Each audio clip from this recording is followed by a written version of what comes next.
one thinks, what is this forum doing?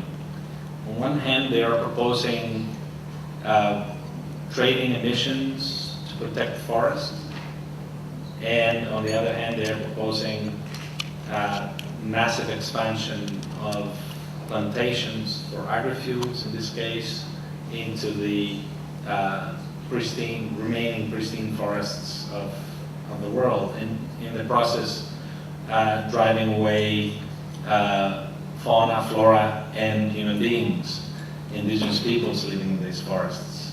So it sounds to me that what we just heard is a clear case of false solutions.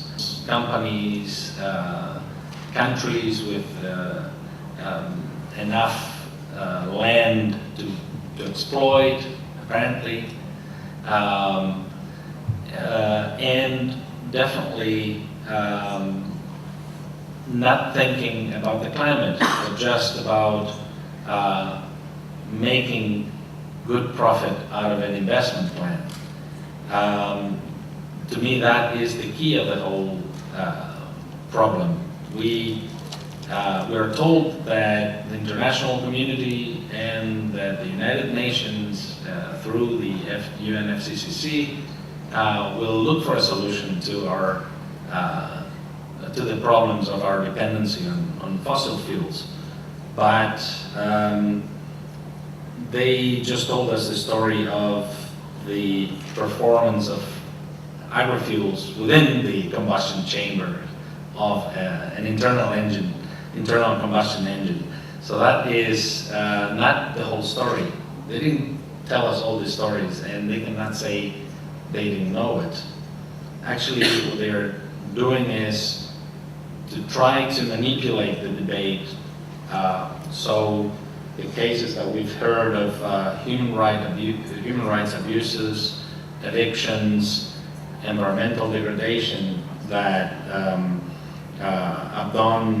Abdon's group have been documenting, and also the United Nations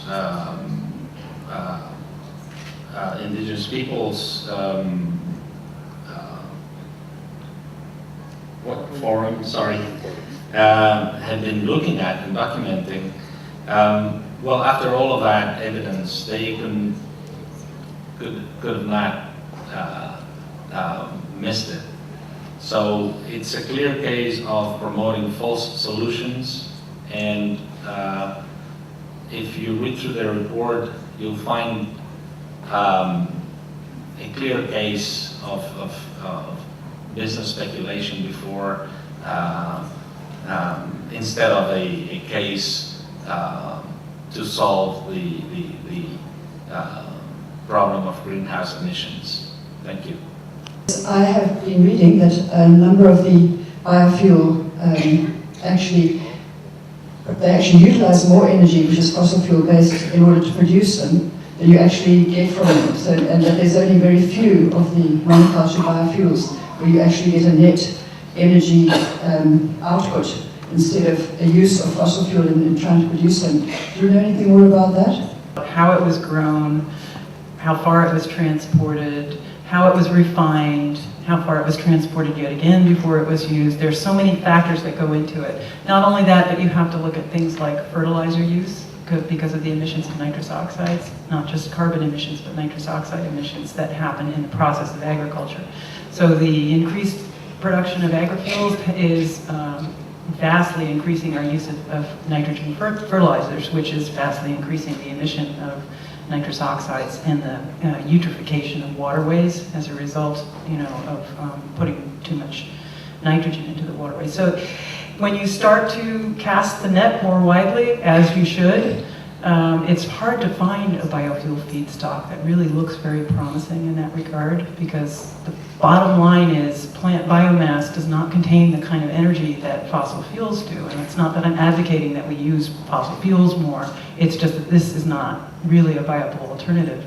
Plants can only collect the amount of energy that they basically can gather from the sun as they're growing, whereas fossil fuels have been concentrating their energy underground for millions of years.